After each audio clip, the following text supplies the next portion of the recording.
Yeah, I'm just setting us up. Got it. Oh yeah, we still need to do the Zoom stream.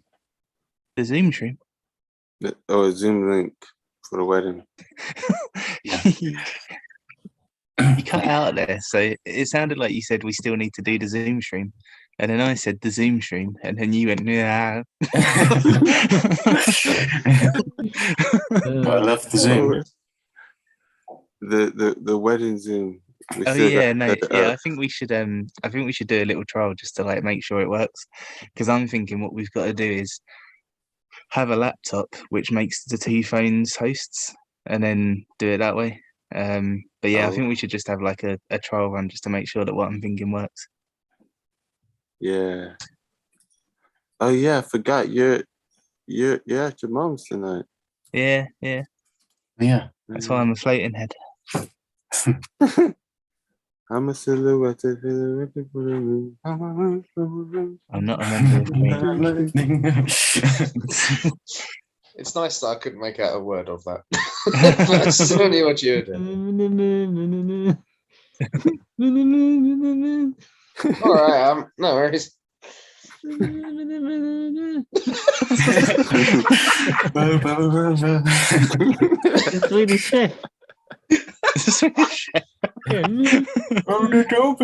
mean, it's in tune. It's in thing with the film. That's what Fantastic Fox does. Someone just needs to like just get a super cut of that. Just have it. Right, Rob, why'd you pick this fucking masterpiece? Well, there's your answer. Well, No, What's the masterpiece? well, you're the only one who didn't rate it 10 for production, Pat, so I feel validated. I'm not part of the crowd. No sheep. no, there was no sheep in it. Yeah, that was all foxes, badgers, and possums, and Rabbits. ferrets, foxes, and Basically everything anything but but sheep. sheep. Rat. exactly. Yeah, Sheep no, are the only things not in it, really. Yeah, the we do reason, there's a few reasons I picked it, to be honest. I think, just on a few technical levels, I think it's really impressive. So obviously, like the stop motion and everything, and just Wes Anderson being able to make like a Wes Anderson film out of stop motion, I think is really cool. Like even though it's the first kind of like animated film he did, you can kind of like look at it for a split second and know that it's him, which I think is a pretty cool achievement. And then also on like a technical story level as well. Like, have any of you read the Roald Dahl book? Yeah. Yes. I really like Roald Dahl anyway. No. Fuck off that. I do like it. I like his stuff. I just haven't read it. I think I've only read The Glass Elevator or some of it. That's such a random one to have Yeah, read. that is a sequel. Well, the only sequel he did. A good one though. But yeah, no, the book, right? So it's basically just like a little one act thing. So to adapt it into a feature, Wes Anderson basically had to write a beginning and an end to make it like a full story. And I think that in itself is like really cool because there's no point where like you can tell that Wes Anderson has finished and Roald Dahl has started. Like it's all very like seamless. So I think that's quite a cool achievement as well. And then just on like I suppose like a more sort of personal level, I think the reason that it sort of resonates with me so much is it's kind of like the opposite of a horror film. So you guys know how I get with horror films, like it sort of like ruins my day and then I end up like not being able to sleep and that kind of thing. Whereas this, like I just find it really comforting. And I always kind of end it thinking like, oh, it's okay to sort of not be at your best all the time and it's okay to be like figuring things out and that kind of thing. So I just find it like really reassuring. And yeah, that's why I picked it really. It makes me feel good and I think it's very good technically. Nice. Why'd you hate it, Pat? That's a really good reason. Good reason to not hate it. Gave it 8. It's not a hate. I'm just gonna eat. You've even made it like a political slogan out of it. To be fair, I was reading my poem earlier, so Oh, right. That's a masterpiece too, then. Yeah. Good old dog. I mean, I'm surprised that the rabbit and the fox, the wife, were friends. It's a society, you know. I've got to say, Yeah, my we favourite live in a character- society. All I right, don't Jared think they Leto. could be friends. I think my favourite character was the rat. The rat. The rat. I'm interested in this one. Good old- I don't know. He was so. To be honest, I found it all a bit strange. Mm. It was a bit of a weird film, but yeah, the rat was just. It was. He was such a weird character. Like he come across as really sinister by him just moving like weird movements and his clickiness and yeah. I think that's one of the things that I really like about it is that, like I was saying to Ben in the week, sort of within a couple of seconds, you can tell that rat is Willem Dafoe. Like they've got his movements like Oh, is it perfect. William Dafoe? Oh, Yeah. It makes sense. Nice. I like that one. You can just tell from a glance it's Willem Dafoe. Is it Willem Dafoe? But just like the way that he like clicks and like the way he's like hunched over and walking to the camera at one point, it's like I can't picture where I've seen it, but I can see Willem Dafoe doing it. Oh man, to be honest, I literally did it. I'm really bad at noticing actors, so I only noticed George. I only recognized George Clooney. Yeah, George Voice, Clooney but is then- very like recognizable in this, to be fair. Yeah, but I didn't even really remember the name until I looked it up, and I was just like, "Oh yeah, it's George Clooney." Oh yeah, and then I didn't look up anyone else. not to blow your mind, but we've had two Meryl Streep films in the same round, and this is one of them. So that's further proof that round 15 is cursed. But she wasn't playing a Meryl Streep. As Pep would say. Camilla recognized a lot of the people in this though, but she likes Wes Anderson style, so she was telling me some stuff about him. I think that's one of the things that I like most about it, to be honest, is just like I think Wes Anderson has got this thing about how he makes films where like just like the shots he uses and like the way he uses the camera, everything feels like really miniature, and it just like it really works for stop motion. And just having like a whole film in that, it just like it feels like something that could play out in like a doll's house in front of you, which I think is really cool. Those panoramic shots, like you see him, that's like one of his like trademarks, and it was just like, what does the stop motion one look like? Oh yeah, excellent. It's just really visually interesting. But one of my favorite bits is the bit where she makes the painting, and it zooms out, and it's like this fucking masterpiece, and they're just using it as a map, saying, "Oh, we're gonna go here," like the war rooms. They're like piecing the. I was like, wow, that is pretty cool. Right, it was a really, really nice looking painting. They're just using it for. I just found it was very strange. I was like, is this supposed to be a kids' film? I don't feel like it is. That's something that I wanted to talk about actually, and I think What's the that's cuss? yeah, I thought you'd resonate with that.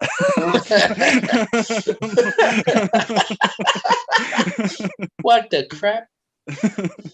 But yeah, no, that's one of the things that I really like about it. Just sort of talking about whether it's supposed to be a kids' film or not, because I think like Disney and Pixar films, they're films that are kind of like marketed towards kids and they like aim towards kids, but they're interesting to adults as well. Whereas with this, you've got like it's an adaptation of a kid's book, but I think it's a very adult film. And I just think it's quite interesting because it was kind of marketed as a kid's film, but I don't think it is at all. I think it's very much just like it's a Wes Anderson film. It just happens to be based on a kid's book. Yeah, because I think a lot of Roald Dahl books are quite dark anyway. They've got like the Brothers Grimm kind of vibe to them. yeah, they have this overlay of like of kind of like, this is a lesson for kids that we need to teach them all the horrors that there are in the world, and they don't. And he does it in a way that it's kind of like palatable for them to understand. And I think it's quite important that they aren't showing about. He's not showing away of showing them death and horribleness, because like in this film, like the farmers are horrible, really. They want to kill the foxes straight up and just like destroy their homes, and there's nothing Disney about it, really, if you think about it. So that's what's quite impressive and quite unique about this film and the book it's based on. See, I think like I can see like kids. I could see it like a kid like watching this, and getting something out of it. But like I think it is different because like it's not that there are like times where it's like characters are silent and like scenes just kind of like breathe, and they just kind of they play out in like kind of a different way. Whereas like Pixar's always, I think Pixar's always like kind of trying to engage you. And like this, I think that's kind of like what you're saying about it being like a bit more of an adult film. Like sometimes it's just the scenes are sitting there and are just kind of happening.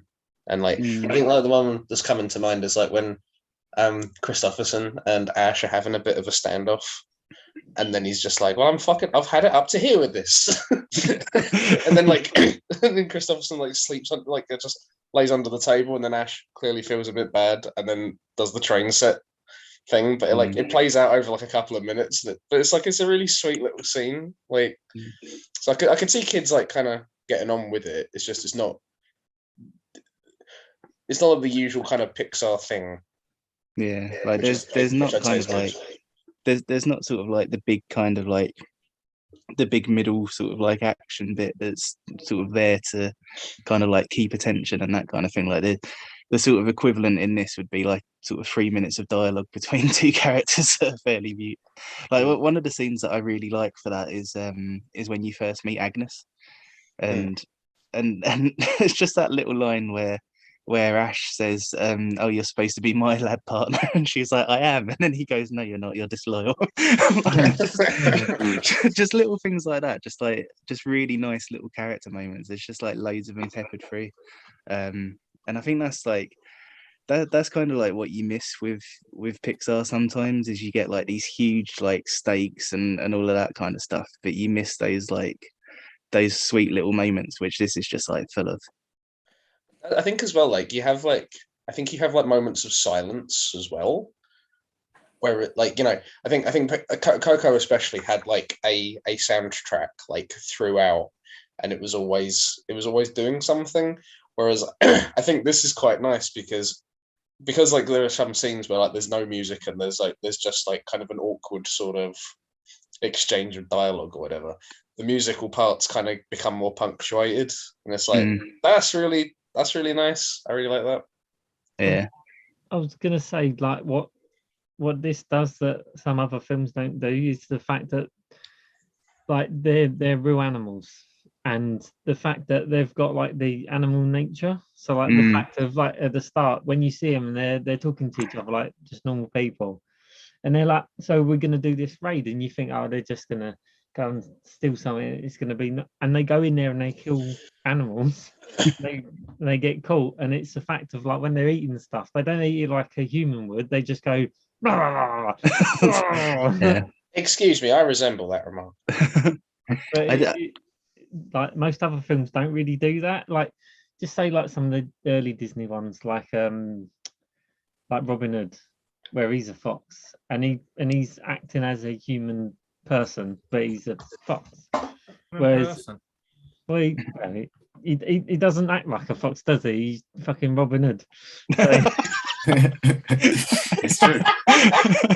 Robin Hood, person. It's kind of that weird balance between he's a real fox, and then he's kind of like this really well spoken animal, and then next thing he's eating like an animal, and it's kind of like weird, catches you off guard.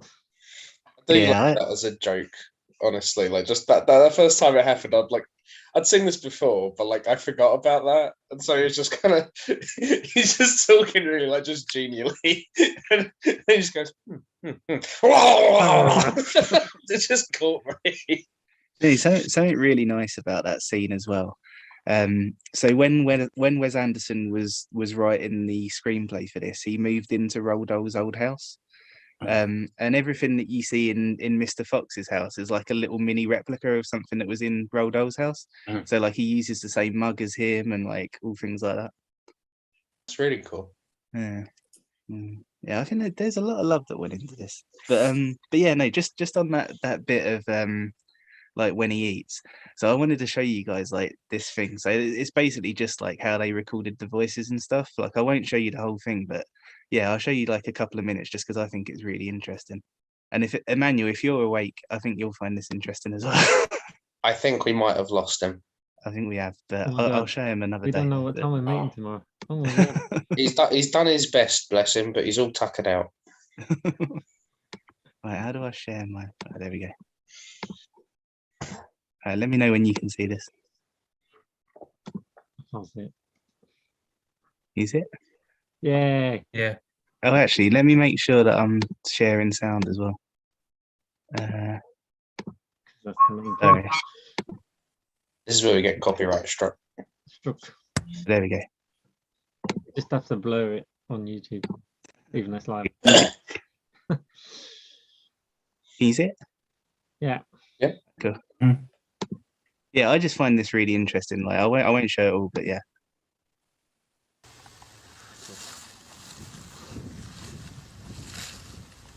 This would be where we're doing scene 1.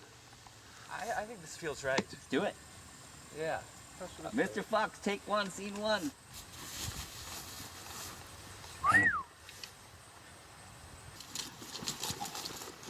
A few beagles as we discussed, but we're ready for that. You feel that? The wind's in our faces. Yeah. Back in the old days, didn't they used to do a thing where if somebody saw a wolf, we would all Wolf? get together? What wolf? Nothing? Never mind. I think you just gotta not do it, man. That's all. And then just hold before you decide to not take the advice. I understand what you're saying, and your comments are valuable, but I'm going to ignore your advice. Oh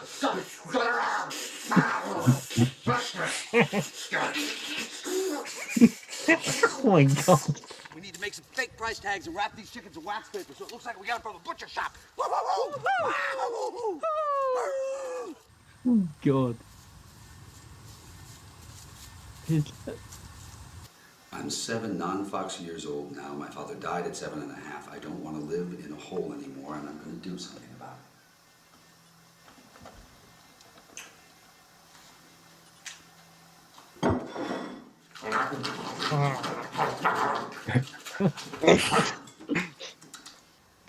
So yeah, I just think that That's like amazing. What's wrong with that? I don't know. I think that's why it feels so like.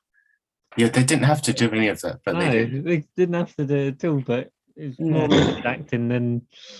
Oh, that's great. Like it's just one of those things where like you could have easily just like gone to a studio and got all these audio tracks down, but like the fact that they like actually went to a park and they got everyone in the same room and yeah, like they basically like made a scene of just made a film of just an audio track, and I think that's really cool. Like it's just another thing that's like yeah, like it just shows how much like love and effort has gone into this. That's the thing. Like you look at how Disney do it, and it's just like, oh yeah, whatever. Just have people come in, do their lines, and then we'll get Hans Zimmer or something to just do it, and then like yeah, that's it, done, bye. And it's just like you wouldn't see them going like on their hands and knees, like okay, now we're doing footsteps. Yeah, exactly. Yeah. Yeah, no. no. He's running around in a circle. But it's just all stuff like this, man. Like there's so much like care and attention in everything. Like one of the things that I always think of for this, right? So apparently for every 20 seconds of this film, it took like 8 days to film it because of like all of the puppets and stuff.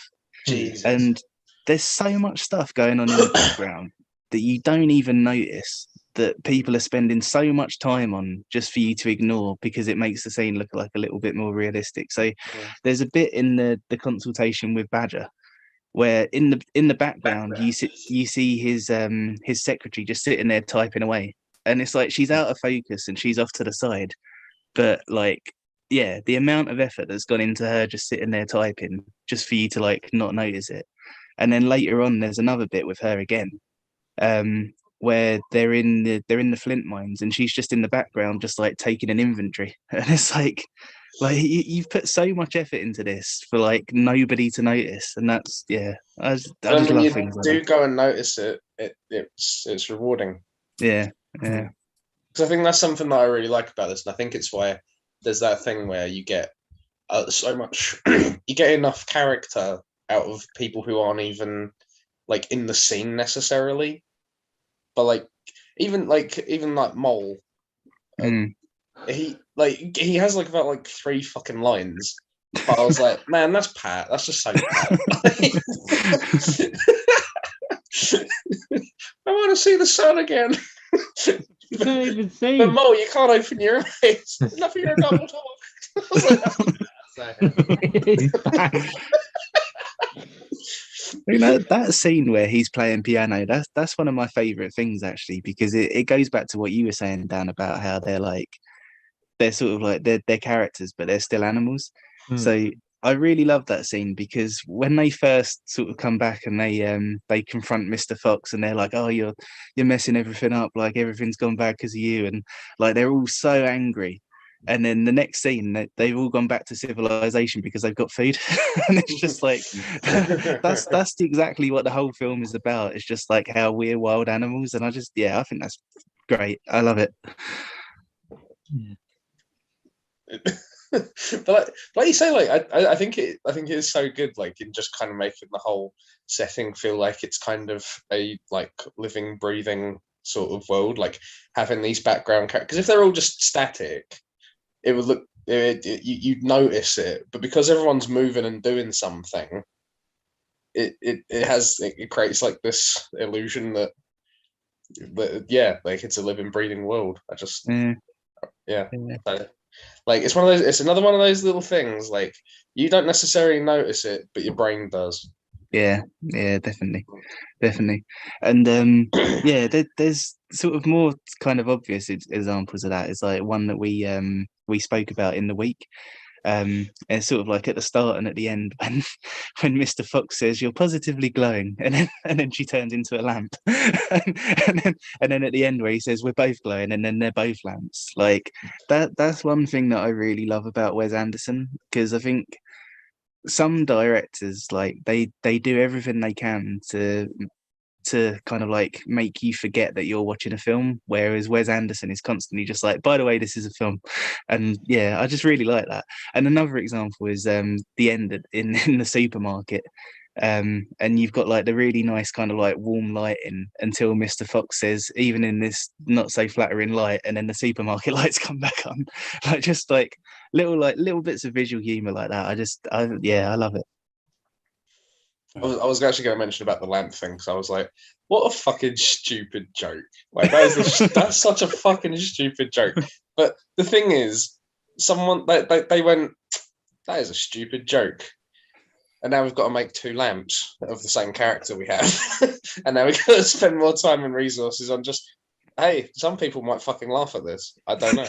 But it's a joke that's going to be in our movie. And it's like, yeah, for me and you, I'll fucking piss my pants at that. Like,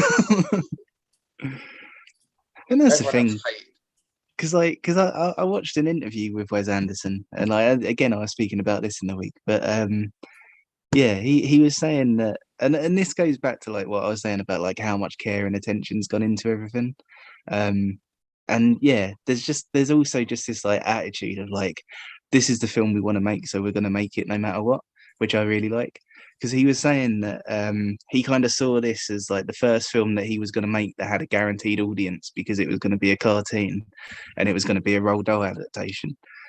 And then he was saying that after he had that initial thought, and he was kind of like putting together what the film was going to be. It was like every single decision that he made was losing him an audience, because he was like, okay, so this is going to look great as stop motion, and it's like, okay, well, nobody's going to watch it already, and just like things like that. And yeah, I really like that approach of just like, well, we had a guaranteed audience and now we don't, because that's not the film we want to make.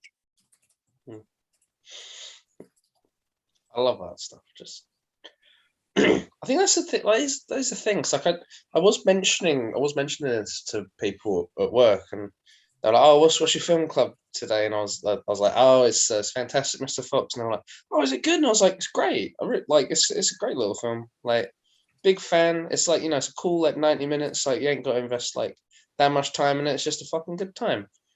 And they were like, "Oh, okay, cool. Is it like a cartoon?" I went, "Stop motion." And they were like, "Oh, nah, it's fine." And I was like, "What is everyone's fucking deal with this?" I was like, do you hate Wallace and Gromit? And they were like, "Yeah, I'm not a big fan of Wallace and Gromit."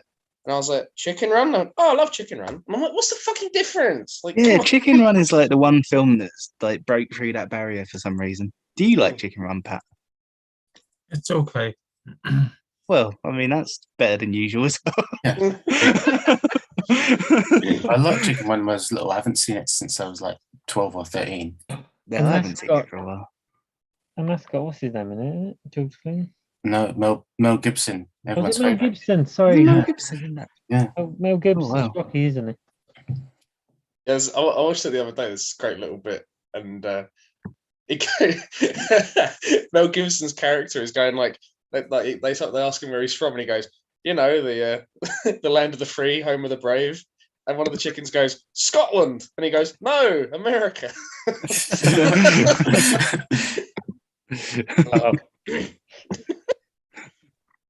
Oh, I'd like to get Pat's face for that one, but that's fine. Pat's thinking, what was? I don't get it. Do you get it? Yes, I do. Oh, good. Nice. But yeah, I don't know. Like, so I guess there's like the worry that they'd look like that GIF that Humphrey did like earlier, like with the puppets. Like, it looks like a taxidermy puppet, but I'm like, I don't know. Like, he's a bit. This is the thing. Like, stop motion is generally really quite like simple, and so that's why you have like the claymation generally.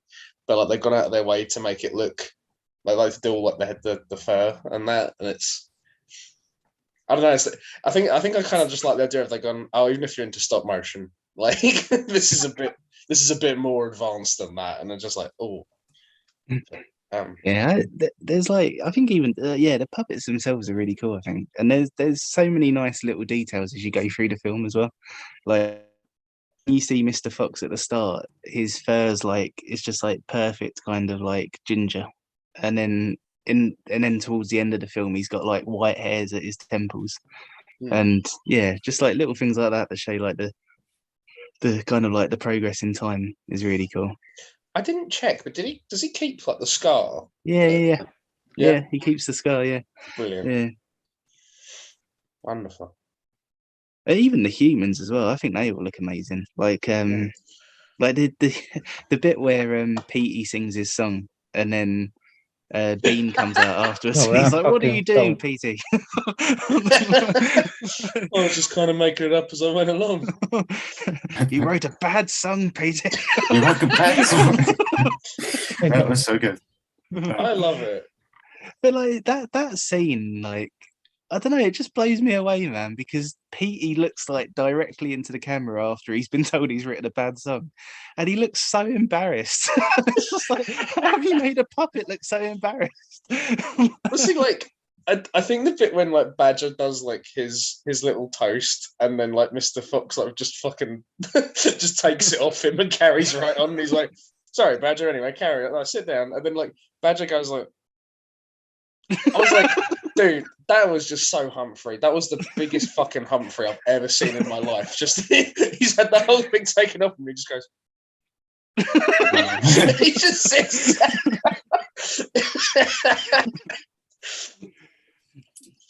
But there's just so much character and just a little bit of movement, and I was like, oh man, that's just in the eyes. Just Yeah, I think that's one of the things that I love most about it, man. Is they just the characters are all spot on. Like they're all introduced in a way that you know who they are within like 20 seconds of them speaking, or even just like sitting there. And yeah, they're just all like so defined and relatable. And yeah, I Oh just shit! Even when they've introduced Mr. Fox and they go through the farm and he Yeah. finds the trap and he's going like, "Oh yeah, no, it goes over here, it goes up here." And he's like, "Don't stand over there, that's where it's going to fall down." And like his wife's going like, "What the fuck are you doing?" And he's just like, "No, see, no, it'll go over here, like watch." And then it just falls straight down on him, and he's like, "Yep, nah, straight down." And I was like, "Wow, this is a Rob film, isn't it?" That was. I've been in that situation with you. Like, just straight down. Even before that, like the very first time that Mr. Fox speaks, that's already where I'm going like, yeah, I can see myself. Like when Mrs. Fox turns up and he's like, "Oh, do you want to take the shortcut or the scenic route?" And then she says the shortcut, and he says, "But the scenic route is so much nicer, and it's shorter anyway." It's like, but yeah, just there's so many like just really really nice bits. Like that, I don't feel like there's ever a point where any character opens their mouth for no reason. Like every bit of dialogue is like reinforcing their character, or it's teaching you about something in the story that you need to know. And yeah, just kind of like the economy of dialogue is spot on, I think. Another great bit is the bit with the farmer's wife, and there's like, Stephen King. When it cuts back and she has the glasses on, I keep thinking it's Stephen King. It wasn't that. It was the fact that they see her earlier on in the film, and it's like, oh, she's blind, she can't see, and she doesn't. And then they do the same thing. That they're like, oh yeah, she's blind, whatever. And then they go to do it, and then she's got the glasses on because she's gone to the cupboard to get them. I was just like, that's cool. Yeah, that's another thing actually. So that the scene where you first meet Rat when they're in the cider cellar, like that's another thing you don't realize like how much effort's gone into filming that, because apparently like they had to place all of the cider bottles in a very particular way so that the light shone through each one of them and that there was like no dark patches. And because it's stop motion, literally every time that they moved the camera, they had to reposition everything to keep the light in the same way. Oh man. Oh man. It just seems like a lot of fucking effort. Oh, yeah. But I appreciate that level of effort because fucking hell, that must have been fucking It's labor of love. Yeah. You'd have to love something to do that. Because you know what? I don't think Disney would fucking do that. I think Disney would go, "Oh fuck it, CGI it," and you're like, "No, you fucking wanks." But even like the take pride in your fucking work. Even the flames and the smoke, even that's really cool, I think, because the flames were cut out of soap, and all of the smoke is made out of like cotton wool balls. Yeah, it doesn't look like it. Like it's. I could not comprehend how they did that. To be honest, so I did notice the cotton wool balls because it was when there was a lot of bits moving, and kind of see it. But yeah, it's mad. Yeah. I like the train. Did you notice the train going across all the time? Yeah, I noticed that. Nice touch that. Yeah. They're like when they're underground and it goes across the top, and then I think there's a bit near the end when they come out, and it kind of goes blank, and then the train comes across again. Yeah. And I even just like how it's all designed as well. Like when Mr. Fox first looks at the tree, and then you see the 3 farms in the distance. Like I don't know, there's so much character even in that, just how the farms look and how they're all lined up. And you can just sort of like read Boggis Bunsen Bean from a distance. Just on the design level, I think it's really cool. I just want to say, I know we're not doing favourite scenes yet. Ashley, sorry, I will remember what I was going to say. Yeah, no, I was just going to say, like, just on that sort of topic of like how it's designed, I think like the color of it all is really cool because there's no blues or greens throughout it. Like everything that you see is like a natural color. I just love it. As Emmanuel is not awake. I was going to make a comment about Christopherson's footwear. He loses his shoes. He loses at least one shoe and he gets it back. But he wasn't wearing. He didn't lace them up properly. He did not. I did see that, and I was like, that's a man. That's a really interesting thing as well, actually, though, because Christopherson's the only one who wears shoes, and they're human shoes. Yeah, they're like that's Converse. Yeah. I did like that scene where he's like, I'm going to have to take them off so I can kick you. Why? Because it won't hurt as much. Yeah, I love Christopherson as a character, man. I love all the characters. He's fantastic. It's the fact that he's really tall and grey. He's not like a normal fox colour. He's like a fennec fox, I think, or like the snow ones. Is it? Well, his surname is Silver Fox. Yeah.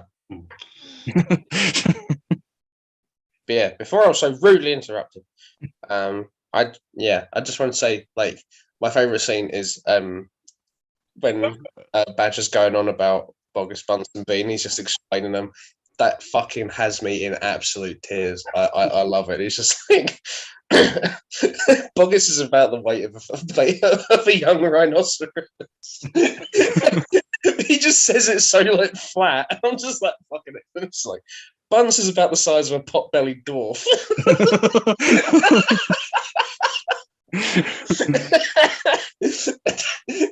Just like his little descriptions, and I don't know if it's like quoting the book or anything, but like it had me fucking rolling. I was going to say, actually, so one of them is like it's something like Bunce would have his head underwater in any shallow end in the world or something like that. And like that's such a Wes Anderson line, but it's in the book. Yeah. And it's just like that just proves that it's like Wes Anderson was the perfect person to adapt a Roald Dahl book. I just think it just feels so natural. Like just hearing, because like Bill Murray's like is one of his like go-to actors. Just having Bill Murray just very flatly just explain these people just like so fucking hilariously, but like he doesn't even react to it, and it's not even like played for laughs necessarily. It just like it's just delivered in this fucking just flat tone, and it creases me up. I love that scene. Yeah, that's a brilliant scene, man. Like all of it. Like I really love, because it's another one where you have like civility and like them being wild animals in the same scene. Like when Mr. Fox is like, I've considered your advice and I'm going to ignore it, and he's just like, cuss you are. And then they have that like little standoff. Like it's just which is again such a Humphrey thing, because it starts with rah, rah, rah, and they both just sit back down, and he goes, yeah, okay. Yeah, they literally just sit down, and Mr. Fox is like, just by the tree.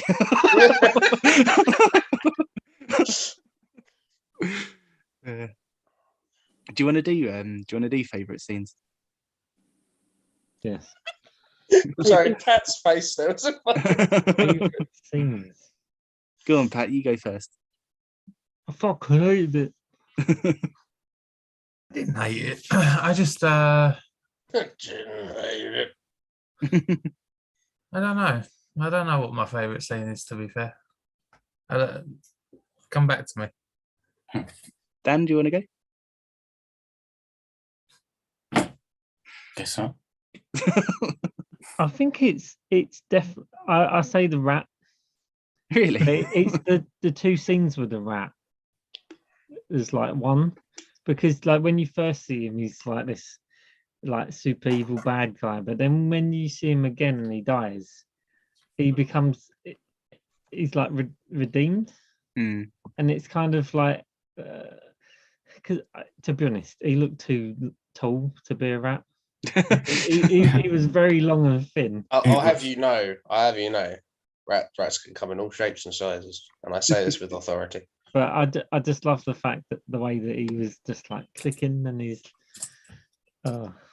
because he says the line about the tasting like liquid gold. That was quite nice. Even he appreciated the thing he was protecting. I just thought that was really, really cool. I think you can tell that Willem Dafoe was having fun with that one. Yeah, I think that says a lot about Wes Anderson as a director as well. That like you can get somebody like Willem Dafoe to do like a little bit part in a stop motion film. Like, Well, shit, he's got George Clooney, Meryl Streep, Jason Schwartzman, Willem Dafoe, Michael Gambon. Yeah, Michael Gambon. Fucking mad. But like, I was going through like all the actors and stuff, and like some of them are just like the sound guy. Like he just went, "Oh, do you want to be the rabbit?" And he was like, "Yeah." And, like Wes Anderson's like the weasel. Yeah. He just goes like, "Oh fuck, I need someone to do a line." Like, Steve, come on, come on, Petey, let's go. What was the really small one? Was it a mouse or? It was a mouse. It's Adrian Brody. He goes, Adrian Brody of all people. Then he say like, "I've got a role" or something, and then that's it. They don't talk about it. Yeah, I can do something, and this just they just gets. That's the thing. Like, I think that's a mark of a good director, man. You can get just like these guys. I don't know, just these really fucking high paid actors, and you just go, "Oh, do you want to just do a line or two? Do you want to just shovel food down? No. And they're like, "Yeah, go on then, Wes, no problem. I'll be a mouse for 2 lines. Like, fuck it. Like, fucking great." Yeah. While you're talking about the rat, though, I did want to say I do think the bit where he gives the information, I do think that is a bit of a contrivance. Yeah, I see you, Pat. I didn't see any like indication of his character, like why he'd give them that information, other than he was dying. And like, I know it's kind of implied that they were kind of a similar generation, because he has an awareness of Mrs. Fox, like in her younger days and stuff. But I don't know. I don't think I was given enough of his character to go like, yeah, he'd make that decision. Don't know. Maybe they've got history. Yeah, I think they possibly do have like a degree of history, but like I don't see why that, considering like what his profession is and stuff. Like I think it's just a bit. It's something as well. Like it's something that I penalised Shape of Water for. Like someone acting against their character to move the story along, because without that, then they won't know where Christopherson is. So I do think that one's a bit of a control. I'm gonna go for a minute, and I'll be back tomorrow. No. I'll be back soon. It's just I gotta go and pick up Crawl from the station. Oh, she went to a play thing tonight, so she's coming back.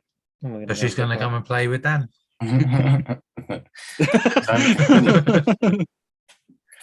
I didn't like that. And either confirm or deny. The night is young. Oh no! I hate the idea of Humphrey having sex. Please stop. You're just all skinny and weird. Bye. Skinny and weird. Bye. It's weird. Bye. What's your favourite scene, Ben? I think it probably, well, one of them is definitely like the little bits where you guys mentioned with Joe Cocker sings his little song about the farmers and that, and that just was so well done. But even the scenes involved the farmers versus the foxes, and the scene where you guys mentioned about the whole thing where they're writing these coded messages with torn up pieces from newspapers and magazines, and it's like, why have they done this? And it's like, you know who they are. Like, yeah, but they're trying to keep their identity, but we know who they are. And they both did it either way, and that was so brilliant. I love that scene where Michael Gambon's going like, why has he done this? And they're like, I don't know, but you did the same. And he's like, no, I love that, right? Because the first time I watched it, So the first time I watched it, I saw the magazine cuttings and I was like, why have they done that? And then the character said, why have they done that? And then Kylie does the whole bit about how they've signed their names, and it's just like, yeah, that's brilliant. Because that's exactly that's what I meant the other day, where I said like a lot of the humour like plays out as if me and Alec have written this, because if a film actually did that, like had magazine cuttings from a character who everyone knew who'd sent it, like that's the exact kind of joke that me and Alec would make on this call. So like the way that it plays out is just like, yeah, I love that so much. That's the thing. It's not just like, let's just do a shitty dumb joke. They've gone, let's do a shitty dumb joke, but this is now added like about 10 days to production time because we've now got to cut out these fucking letters. Yeah, it just elevates it for me. Like they've gone like, man, this is gonna be a fucking ball ache, and they're like, it is gonna be like amusing to people though. So like, let's go. Yeah. And even that scene where Bean's like trashing his trailer, that's another scene where it's just like, man, the technicality behind this is amazing, because there's not a single frame where like all of his limbs don't move. It's just like the way he's moving around that little space is just, yeah, I think it just looks amazing. Could you imagine you were just like, could you imagine being one of the like the animators and they've just done the set and then they're just like, oh god, and then they just read that in the script and go, oh fuck. It's just, I don't know, man, like it's just immaculately animated. Yeah, it's brilliant, man. But yeah, that's one of my favorite scenes as well. Like just I don't know, it just plays out perfect both ways, like, because not only is it just like really funny, but like the way that the characters are reacting to it is just perfect for how that character should be reacting to it. Yeah. Like I just love Kylie's bit, like just the way that he like gradually realizes what's going on with it. And he's like, to conceal their identity. Oh, but they signed their names. And even if they didn't, we'd have known who they are. See, Kylie was so sorry. Kylie really fucking reminded me of Ben, and it wasn't just because he had a good credit history. I think it was just like stuff like when they go and do the first raid, and he's just like, "No, I just said one bite." And he's just like, "I don't have your kind of teeth. I'm fucking possum." And then they come down, and he's like, "This is so grisly and horrible." But like, he goes along with it anyway, like every single time. Like, oh, I love Kylie as a character. He's just, he's just so pure. And I also love that scene with Kylie where Mr. Fox is like outlining the plan, and then Kylie just like glazes over, and he's like, "Can you give me like a signal or something?" And Kylie's just like.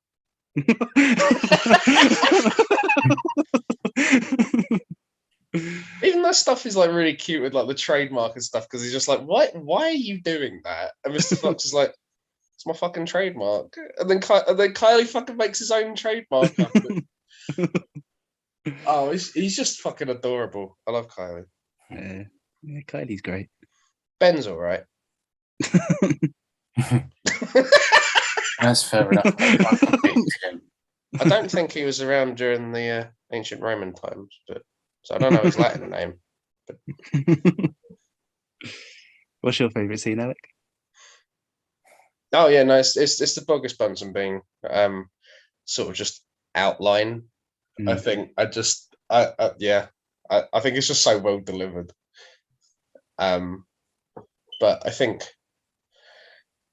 there's so much good in it. Like I love the bit when Fox has that conversation with Ash, and he's like, I was wondering who my cub was going to be, and I'm just so glad it was you.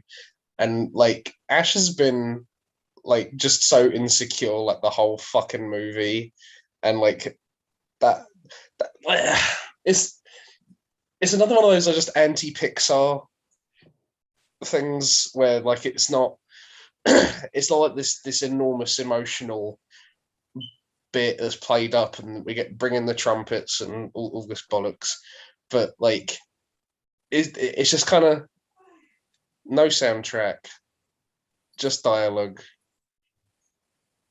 and it's just such a powerful moment on its own, and I really like that scene.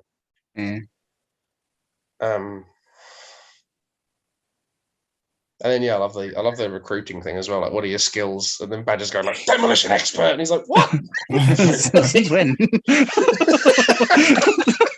Explosions, shit like that. Like, okay, yeah. Rob, what's your favourite song? There's a lot of options, isn't there? There's so many. I could honestly talk about it for quite a while. I think I could probably make a case for like why every single scene is my favourite scene. Like, there's not a moment in it where I go like, oh, that's a bit weaker than the rest. Like, I just think it's so like just in every single scene, I think there's something where I'm going like, oh, that's cool, or like that's like even the scene where I say even the scene, I think it's actually one of the strongest scenes where Mrs. Fox tells Mr. Fox that she shouldn't have married him, like after she like swipes at his face.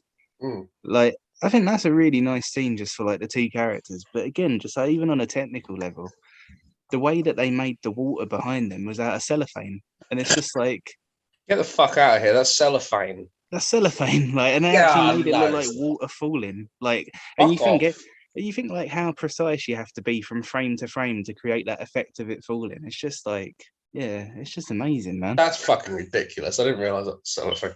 Yeah. Literally, you could have said they just animated water. Like they had water in the back. They just ran a tap. Yeah. I'd have been like, yep, no, I believe you. Yeah. It's just like, yeah, I don't know. I just think like, when you actually like break it down into like what every scene is like how, like I keep saying, like how much like care and attention has had to go into every scene.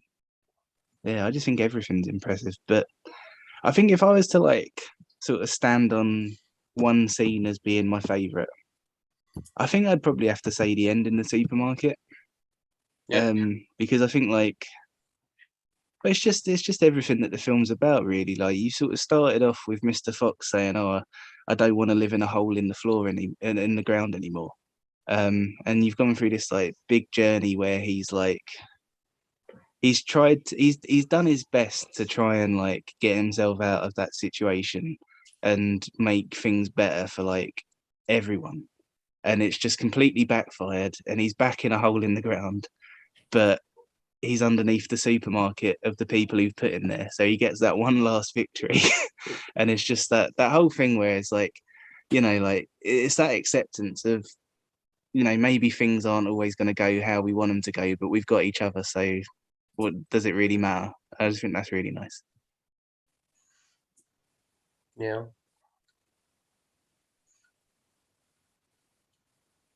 It's a good little film. What's your favourite scene, Pat? What's that? What's your favourite scene? time? What's your fucking favourite? So I've settled on 2 instances, but Rob's already said one.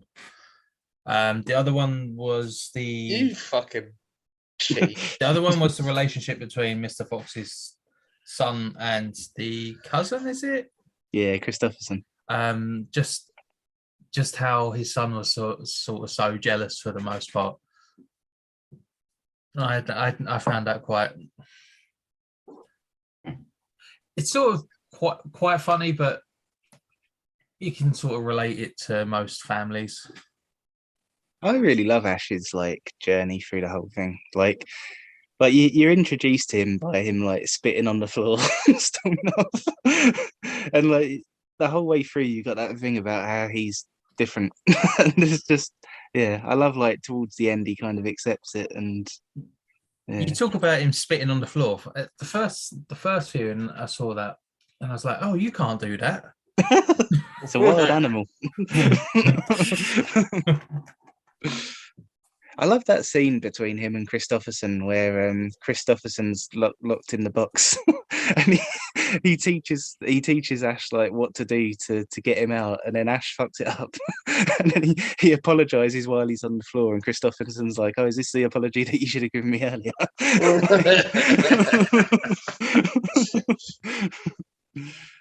Yeah, I love Ash's development, man. And then I like his thinking that he can chop the fucking padlock off with a karate chop. Like, Christopherson doesn't know what he's trying to do, so he's just like, okay, well, here's how to do a karate chop, I guess. And he's like, okay, we're gonna fucking slice this fucking thing off in one. And I'm like, no, that's not how it works. You know, just on like a visual level as well. I love that for a lot of it, Christopherson's just wearing a gym sock. Like that's such a nice little like. That's a really nice visualization of his journey, that he's gone through like this whole thing just wearing a sock on his head, and then at the end he finally gets his bandit's mask and it's got stars on. Yeah, I love that. Even just like animating like how Ash gets irritated and you just see him kind of like bristle, like his ears just kind of yeah. Just like there's so much expression in it, and I just Ash is great. Yeah. I'm not just saying that because that's my pick for me, but I really like the bit where it's Ash, Mr. Fox, and Kylie on the moped. I was thinking, so why the hell are you here again? I feel like I'm losing my mind.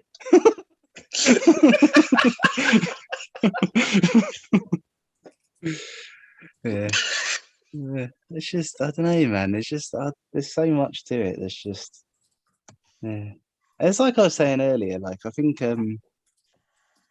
like it's not even just horror films that put me in like a weird place afterwards. Like even if like me and Rachel watch like a true crime documentary on Netflix, it affects me in a really bad way. Like we watched one once that was about this guy who basically like he had a family, he had a wife and 2 kids, and the wife and 2 kids went missing until he didn't.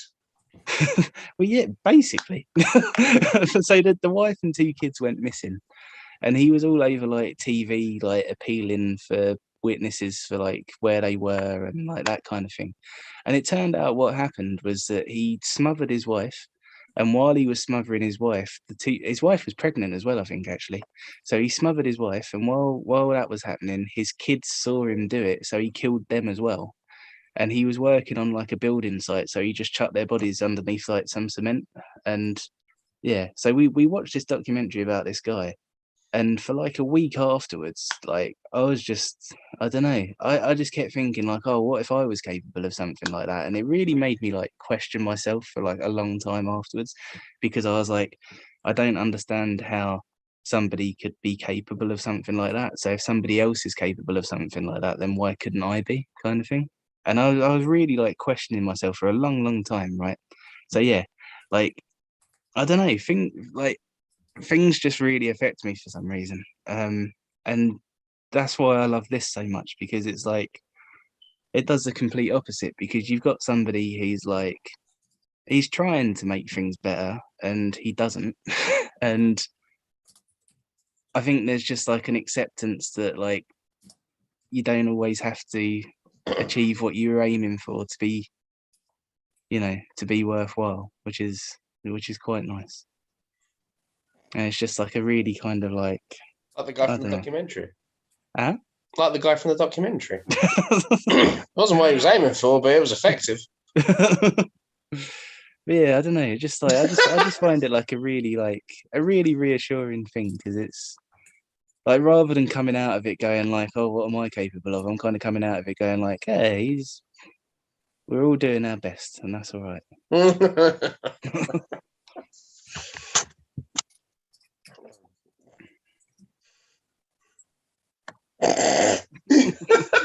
It's just such a fucking weird sequence.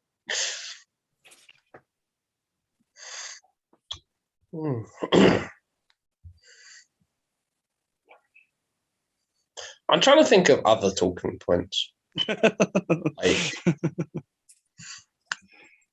Maybe I dropped that one in too early. Yeah, I was going to say, that's quite a crescendo, isn't it? Oh, I do have bad news for you, actually, Pat. That's just reminded me of something else. What's that? So after Fantastic Mr. Fox, every single Wes Anderson film has stop motion in it. Really? Yeah, every single one. Wait, does Grand Budapest Hotel have it? Yeah, they made a miniature of the Yeah, hotel. So whenever you see like a shot I of the remember whole that. hotel, everything that's going on is stop motion. Because it's like a doll's house, isn't it? It's like a big Yeah. old wide shot of a doll's house, and you can see movement, but you can't quite see the detail of it, but you can see something's going on. Yeah. Who's done well then? It's just you were going to pick it. Huh? Oh no, I shouldn't say that. Oh, it's us. Emmanuel's unconscious. You were going to pick it, so Was I? yeah. Not anymore. Now I've learned that No, Grievous, Jeff. now that Grievous bodily harm has stop motion in it, I'll leave it.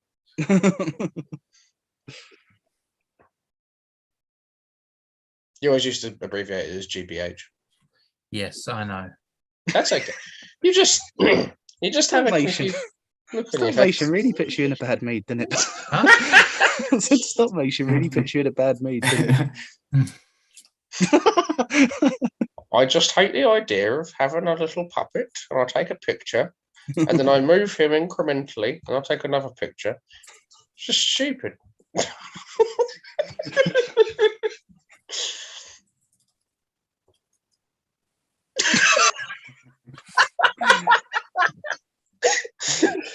Oh, stop watching your face. Please don't. I kind of don't have a choice. We're on a Zoom call.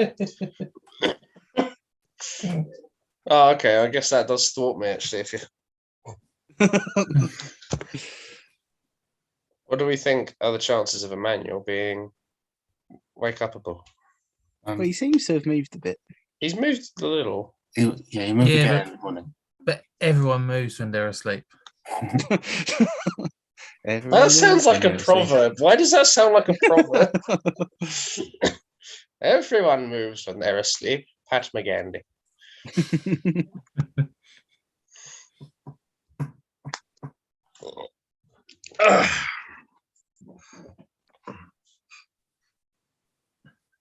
Yeah, again, I don't. I was gonna go like, oh, I really like it when like, A good point. Impressive. Thank you. I really like it when characters are unconscious, like their eyes have crosses in them. But I'm like, don't know. It seems a bit fucking inconsequential now. Beagles love blueberries. Oh, that's something that I liked actually. When you see the rabies medication, it says do not operate heavy machinery.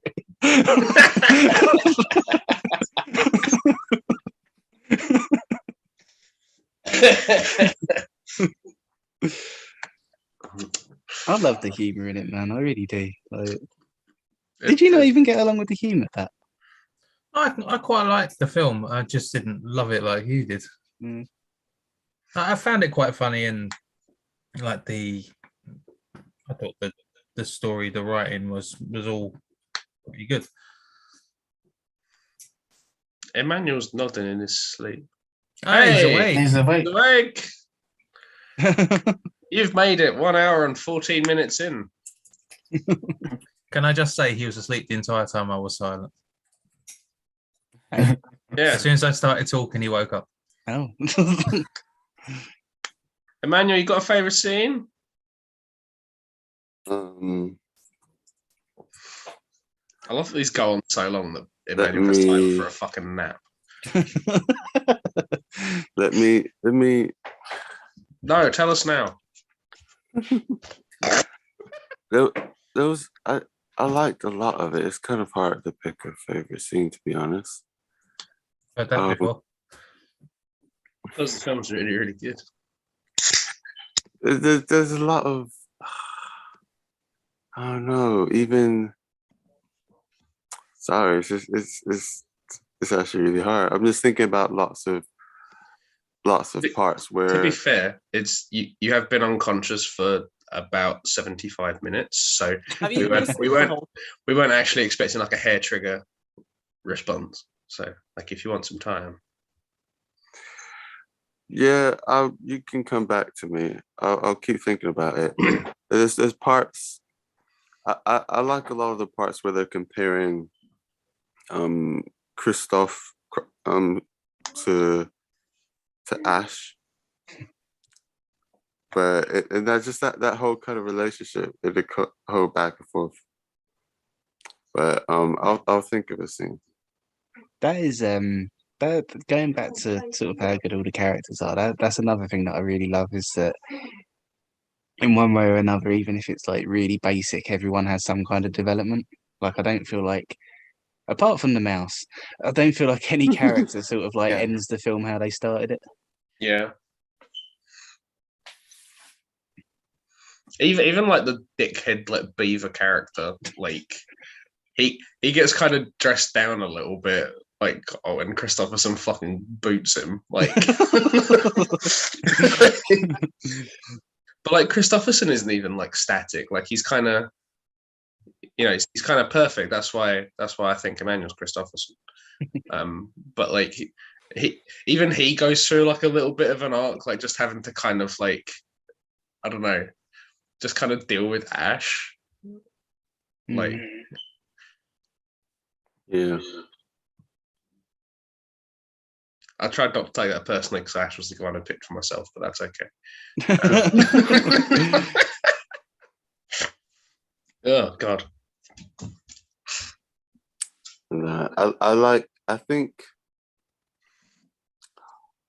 again, it's not my favorite, but in terms of that arc, I do like right at the end when he says like I'm lighter than a slice of bread. He's like, I'll be back. He's like, wait, what are you doing? And then he then just has his physical prowess like his dad or Christoph. And then just like he's just dodging everything. And just like he's doing like hot box like the It's behind you. Hey? It's behind you. Oh. Oh, he's in here now. It's all right. But yeah, like the kind of hot box game. I was just like, oh, he's doing that. It's like, oh, it's pretty cool. But yeah, I think the wife's character as well. It's just really good. Yeah, speaking of the hotbox game, that's another nice bit of character from Ash. When the coach says something like, "Oh," he talks about Christopherson having like the same. Like, he talks about him being his cousin basically, and then Ash is like, "Yeah, not by blood." Also, I think I just found out that Owen Wilson, like just that little cameo made me go like, wow, Owen Wilson's voice just fucking pisses me off. Like I just something in my soul just doesn't like it. Wow. The voice of Christopherson really reminded me of someone else, but I can't think who.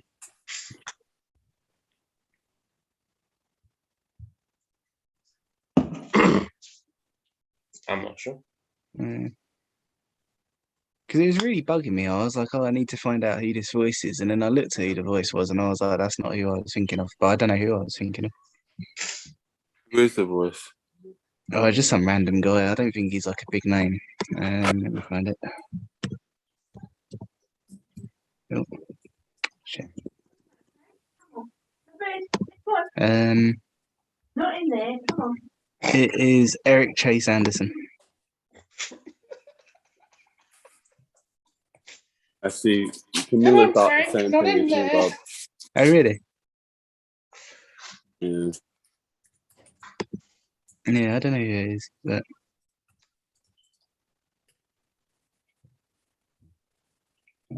should we do a closing statement before Pat makes his pick?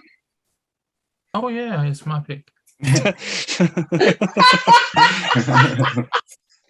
See, that Pat's happy again because stop motion week's coming to an end. Plot twist: Pat picks a stop motion movie. You made him so despondent with all the stop motion that he was just like, I don't know who I am anymore. I don't know where my next pick is. I hate stop motion. Stop that motion.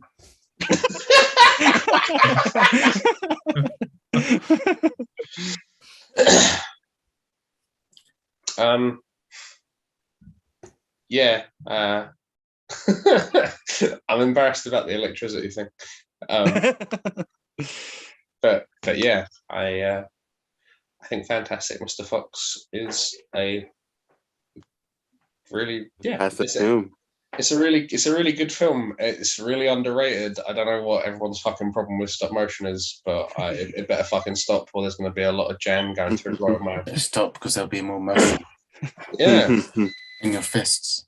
The people who don't like Fantastic Mr. Fox are the lesser of the species, and natural selection will see to them.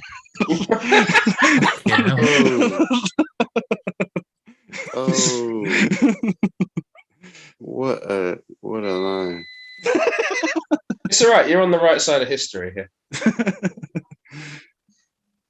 I don't mean it, Pat. I'm only messing. I know you don't, because that's such a Tory line. Oh, that's the worst thing you've ever said to me. Tories use natural selection so much. Oh no! That's why I knew you didn't mean it. Oh man, I still can't pick a favorite scene, but there's just you might be interested. Oh, sorry. Oh, what you say, Rob? No, I was just gonna say you might be interested in something you missed actually. So you know the scene where Mr. Fox and Mrs. Fox are like standing in front of water, and it's the bit where she says, "Oh, I love you, but I shouldn't have married you." The water in the background is made out of cellophane. Ah, that's that's just one of those things where I'm like, man, the amount of precision that it would have taken to animate that and for it to actually look like water, it's just it's just so cool. The effort. Yeah. But yeah, I'm not surprised. I could feel all the effort throughout the whole thing. Yeah. The fact that like at the start I was thinking more about it, but after a little while I stopped thinking about it because it just flowed that well. There wasn't like inconsistencies like big enough to make me go, oh, this is like stop motion, or this is this, or I could just chill and watch it. Yeah. I think it is a film that you can just like relax to. Like I think if you there's a fine line. I think I can understand why somebody would call it boring, or they'd say it was like a little flat. But really, I wouldn't agree with that.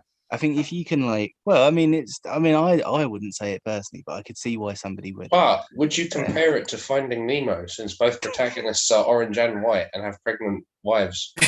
Yeah, you missed that, Emmanuel. I listened to a podcast. Pregnant wives. I listened to a podcast in the week, right? And yeah, it's just like I think it's called like Bacon and Eggs or something. And it's the first time I've ever listened to this podcast. I only listened to it because they did an episode on Fantastic Mr. Fox. Just while we're live, Bacon and Eggs, you're both fucking idiots. I enjoyed it. You both disagree with each other and are both still wrong. Fuck off. You know where they first messed up?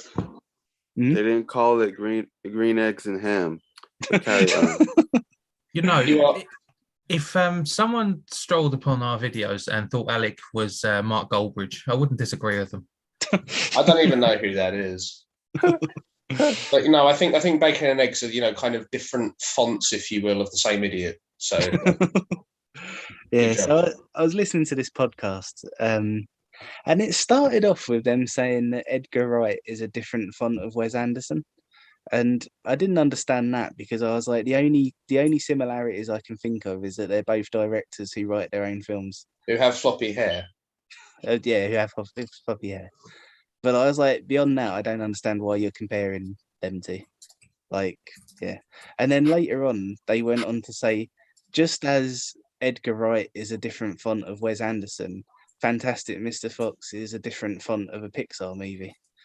I was like, literally the only similarity is that they're animated. Like, I can't see anything beyond them both being animated. Oh, you actually anything Pixar has done. Did you listen to this whole podcast? No, I listened to like the first 20 minutes and then I binned it off. Oh, that poor 20 minutes. But I was about to say, you was very patient. But they went on to talk about it a bit more, and then they started likening it to Finding Nemo. And it's like, literally the only similarity I can think of between Fantastic Mr. Fox and Finding Nemo is that they both start with pregnant animals. Like, I don't. Yeah, it's just. It sounds It like is so different.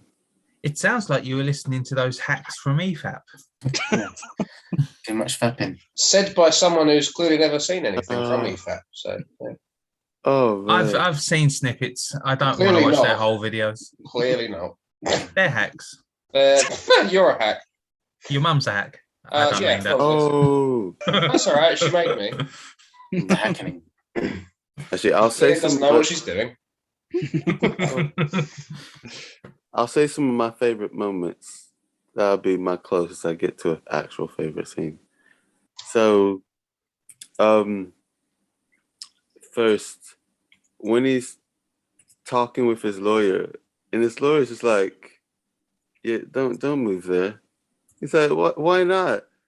It's like giving all these reasons. It's the worst part of the neighborhood. It's just like, just don't do it. Why are you gonna? What's the point? There's no point. So like, nah, but I'm gonna do it anyway.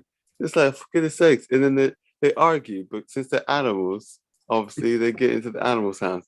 So you have that. The part where, even though it is mean to, or it's not mean, the PE teacher's trying to be nice. But when the when Ash keeps like, but ain't I good, or ain't I blah blah, or do I have this? It's like, just he's trying to let the kid down easy.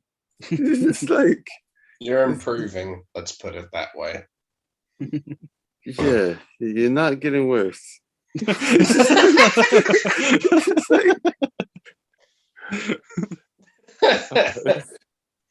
It's just, yeah, like the part where Ash finally apologizes. I think the part where they do like the kind of Evel Knievel stunt. Oh yeah, where it's got the ramp from the expo. Yeah, he's like, holy swearing cuss. He's like, are you gonna And then actually this part, I think I like it even more because Camilla was just so confused by it all, which made it like so like that much better. Is when they see the wolf. And the wolf responds to nothing. But then he's like, and Puri's like, but they have no opposable thumbs. And then the wolf does it. It's like, why is his leg so thin? Wait, why is it so snowy over there? Wait, why? Just what's happening? I love that scene. Yeah, artistic license. Do you know, Wes Anderson said that scene is the reason that he made the film. Really? Because I mean, I don't know. Like, I'm hesitant to like talk about this bit because I don't feel intelligent enough to analyze it. It's all right. Bacon and eggs have never been intelligent about anything in their lives. So, like, you know, they got a whole fucking podcast. But I think I think what they were going for with that scene is that. So throughout, you've had like Mr. Fox was like he's got like this thing with wolves going on. So earlier on, when he's like going through the fields with Kylie, he's like, "Wolf, where's Wolf?" And then Wolf, where's Wolf? And then he finally like comes face to face with it. And then when he comes face to face to it, the wolf is the kind of like the part of him which he's been trying to suppress the whole way through. So he's like come face to face with this like purely wild animal, which he's been trying not to be, which has like led to all of these problems that he's got himself into. And then you've also got so where it's like snowy on one side and then like sort of like autumny on the other side. I think that's supposed to sort of be a visualization of Mr. Fox coming towards the winter of his life. So it's like it's just all of this acceptance going on. So he's kind of like, it's the point where he accepts that he's a wild animal. He accepts that he's not the fox that he used to be. So he's not like his younger self anymore. Yeah, and it's just that kind of like, it's him kind of, I guess like coming to a point where he's he realizes that he doesn't have to try and be anything that he's not already anymore. That's what I think. That's what I think it's supposed to be. But like I say, when I picked this last week, I had a little moment after we finished the call, and I was like, shit, I've picked a Wes Anderson film, and I've got to like try and be intelligent for this one because Wes Anderson films are very clever. Like that doesn't apply to Stanley Kubrick or Steven Spielberg or Tim Burton. Any of those guys. You did fine, man. But yeah, I guess that's Wes Anderson's favorite scene then. Yeah. He, like I say, he said that that's the reason that he made the film.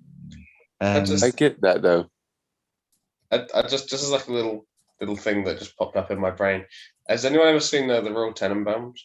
Yeah, but a long time ago. I just love the idea that when they're talking about like the coach. I know when they're talking about the game and like the coach is like, you're improving. I just like the idea that Owen Wilson is talking to Jason Schwartzman, and then Adrian Brody is the mouse, and those three were playing brothers in the Royal Tenenbaums. I just think that's really cool. Yeah. That is cool.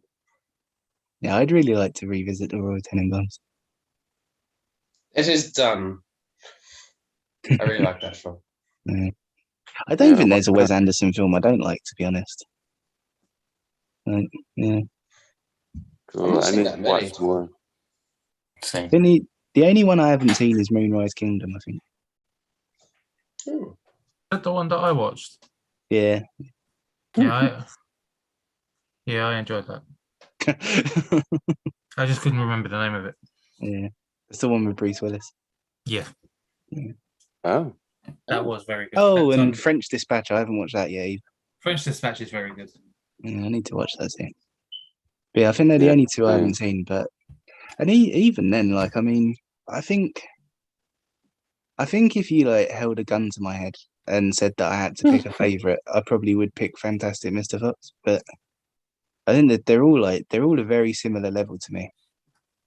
Like, I don't think there's a single Wes Anderson film that I've seen that I'd rate like below 9. Oh wow! Even Rushmore. Maybe Rushmore. Oh, But even that'd be close to 9 though. Oh. Mine's definitely Grand Budapest. Well, you've only seen a couple though, haven't you? I've seen that, Moonrise, Darjeeling.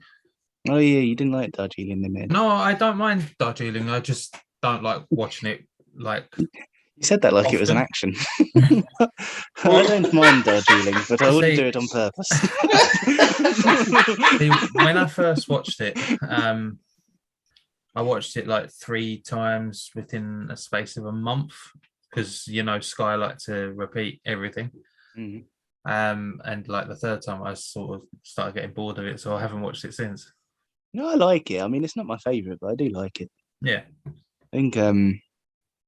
Yeah, I'd quite like to see Isle of Dogs in film club someday. That'd be quite a good one to talk about as well. Well, I refuse to go and see that with you and Ben or you and John. Me and John went to see it. Yeah. Yeah, and I said no, I'm not coming. I remember that day well because John had a broken chair in the cinema and he didn't stop bitching about it. Oh man, suppose John went. Yeah, he went because he really liked Grand Budapest Hotel, and then I was like, "Oh, I'm going to go and see this film by the same director," and yeah, he came.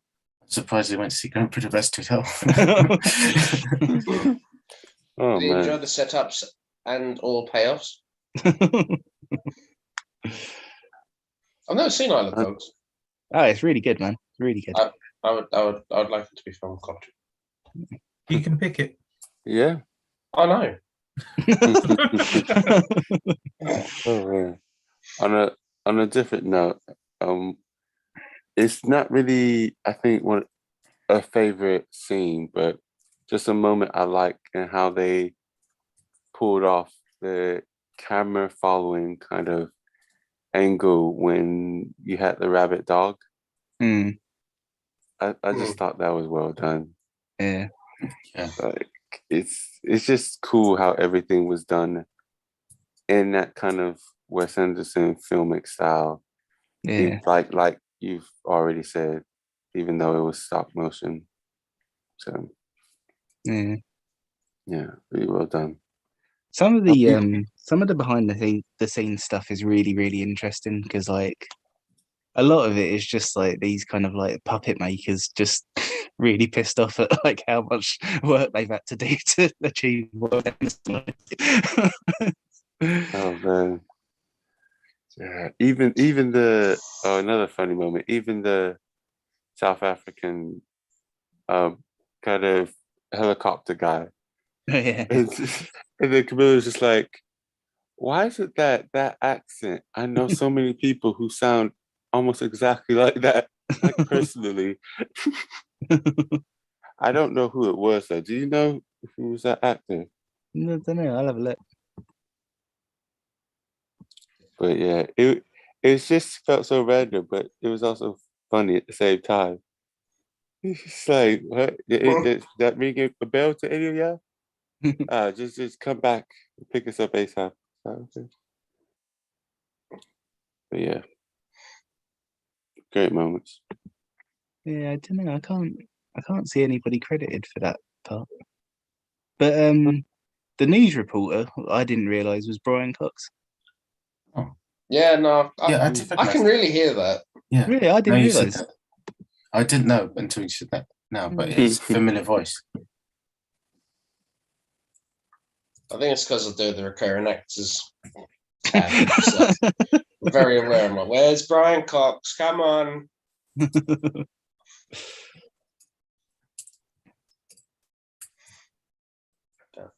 Oh, Dan's back. I'm back. And better than ever. I went past that was a great exchange. Dan's back. I'm back. We know. I went past your house. Oh, did you? Yeah, me and my dad waved at you. Wait, why did you go? What did Coral go to Chad Relief? Yeah. Right. That would have been so freaky if we saw Humphrey in the fucking window. Yeah. That was brilliant. Because we went past the house and my dad did it first. He put his hand up. I was like, oh yeah. I don't think your dad liked me much. What? When I was when he gave me. Oh no, he doesn't talk. Oh, I think I know he doesn't like you. Oh no, he just doesn't really talk much.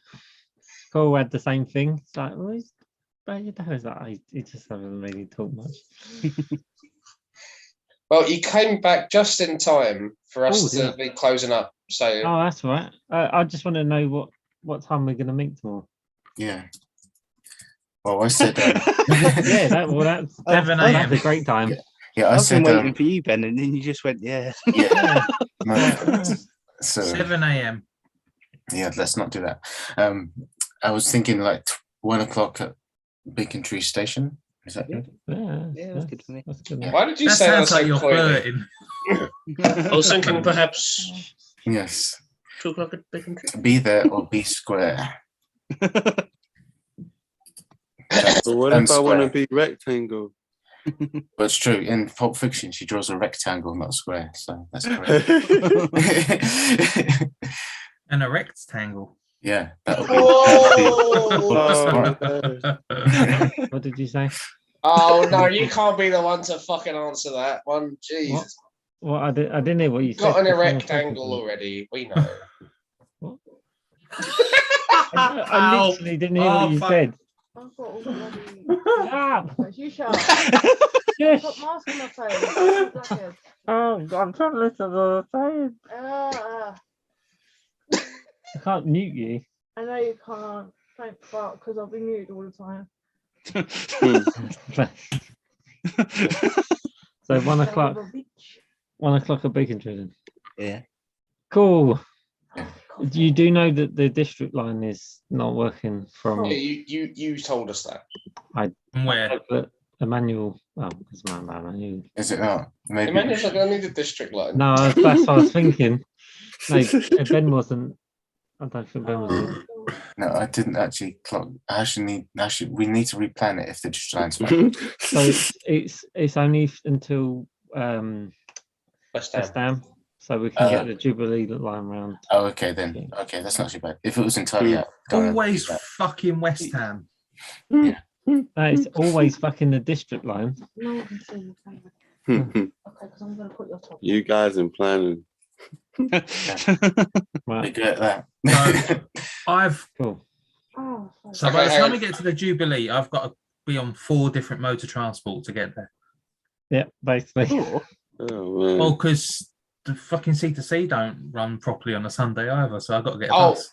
When you said modes of transport, I was like, train, automobile, helicopter? Train, plane, automobile. That's what I was thinking. My mind went straight to planes, trains, and automobiles, and then I was like, how many others are there? that would be a good pick as well. Surfboard. That's pretty cool. I haven't seen that since I was a kid. I'd But quite like to see it again, to be fair. I'm not sure what time I'll join you guys, but once I figure out more what's going on tomorrow, I'll let you know. Okay, cool. Thanks, thanks, dude. We'll let you know where we are and what restaurant we will be in. I take it we're done with Fantastic Mr. Fox. To finish, he really is a quote-unquote fantastic Mr. Fox. He is quote-unquote fantastic. Have you announced the next film? No, we're about to do that, you fucking impatient bastard. You call him a mollusk? No, but I'll take it. You impatient mollusk. I said fast, but like, yeah, let's go. Mollusk. Yeah, he had no Latin name for the opossum. It wasn't around in ancient Rome. Yeah, that's not how Latin names work. Yes, it is. No. Yes. No. Look on Wikipedia. Right, whose film is it? It's yours, Dan. It's not my film. Yeah, we can't deal with you fucking beating me again. Oh, I don't have to. My next film would be Your next film is the foreign film. What? Oh, foreign film, man. Oh God, that's definitely not gonna be. That's.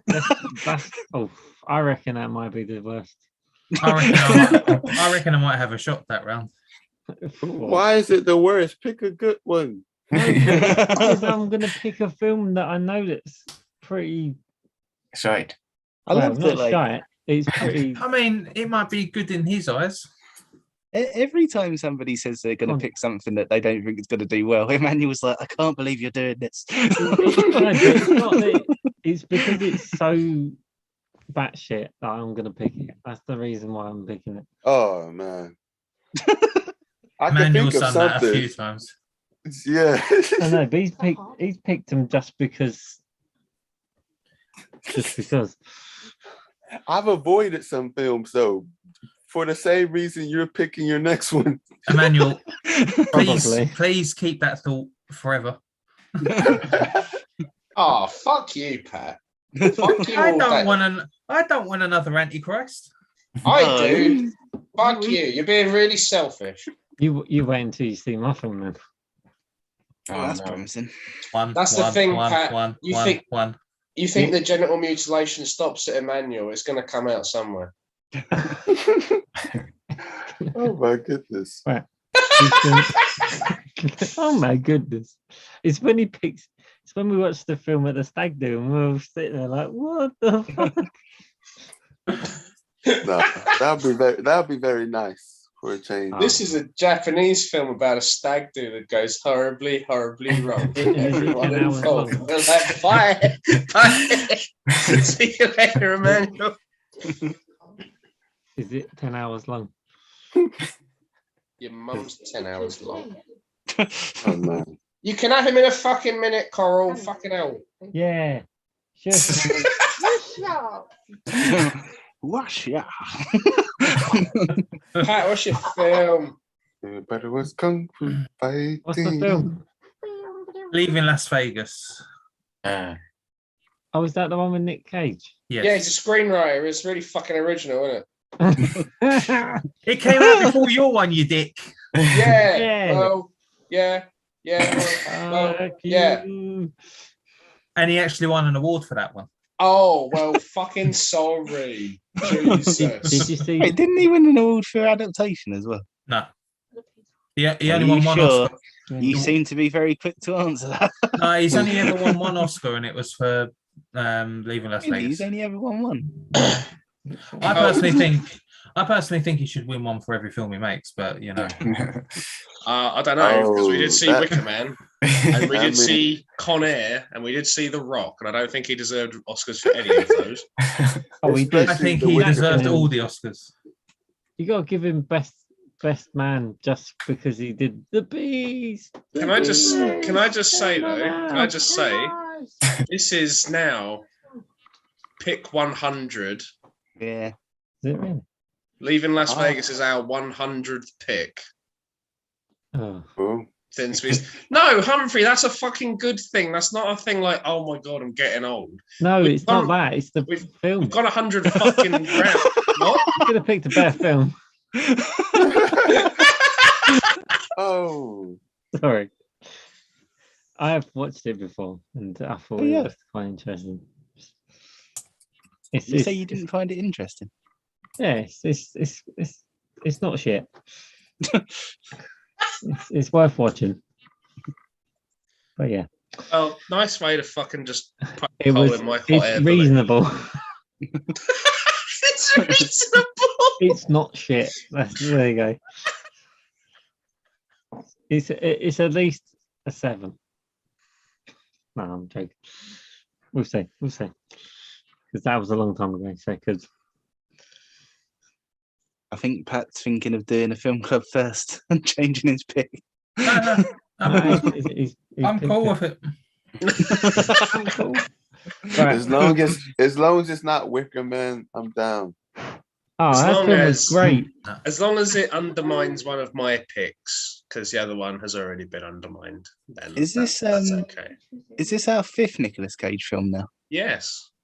Yeah, nice. So Yeah. 5% of our picks have had Nicolas Cage in. Steve Oh. Buscemi. And I've picked 3 of them. Steve of them? Buscemi is now fucked. I was going to say. On Air, The Rock, and Leaving Las Oh Vegas. yeah, The Rock. I forgot about The Rock. Everybody forgets about The Rock. It's quite shit. I might but watch it's that not- before Leaving Las Vegas, actually. Plus, I did watched you The watch Rock Con before Air leaving before Las that? Vegas, and then when I got home, I watched it again. And then I watched Con Air once a month. We already watched. On Air is a masterpiece. Oh yeah, I'll let you have that. It achieved what it wanted to. A cheesy masterpiece, but a masterpiece all the same. A Master Cheese. Camembert. I'll be honest, I'd swap most films in the world for just Nick Cage films. I thought you was going to say, I would swap most Favourite. picks that we've had so far for Con Air.